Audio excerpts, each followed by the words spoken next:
যদি আল্লাহ তৌফিক দেন আমরা এই রাষ্ট্র পরিচালনার সুযোগ পাই, আগামী রাস্তা আমরা প্রোগ্রামে যাবো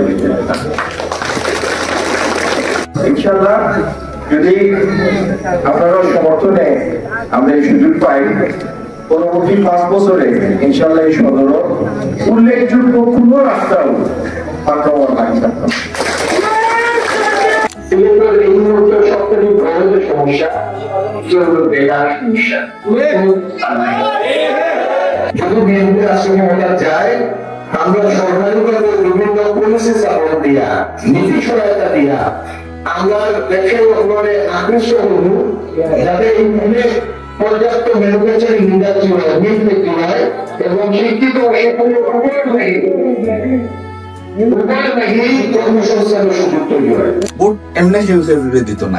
অর্জন করতে আমরা অন্যতম লক্ষ্য হইব সিলেট এবং সারা দেশেও এই হসপিটাল গুলির আরো বড় করা, আওতা সম্প্রসারণ করা, আরো বেশি রোগী দেওয়ার সামর্থ্য অর্জন করা, চিকিৎসা যাতে আমরা লাগি সহজলভ্য হয়, এটা হইব আমরা দ্বিতীয় লক্ষ্য। আমরা নেতা, আমরা স্বপ্ন দেখলাম আমরা নেতা জনাব তারেক রহমান আপনার সহযোগিতায় আগামী দিন বিএনপি রাষ্ট্র পরিচালনার দায়িত্ব গেলে তাই আমরা নেতৃত্ব দিবা এই দেশের প্রধানমন্ত্রী হিসাবে। তার পরিকল্পনা হইল এই দেশের 50 লাখ পরিবারও ফ্যামিলি কার্ড দেওয়া। 50 লাখ পরিবার মানে প্রায় 2-2.5 কোটি মানুষের পরিবার। এই পরিবারের ফ্যামিলি কার্ড দিলে তারা প্রত্যেক মাসও ন্যূনতম মূল্যে খাদ্যশস্য সরবরাহ করবে, যাতে এই শ্রমজীবী পরিবারগুলোর ভিতরে অন্তত ন্যূনতম আর্থিক একটা নিরাপত্তা।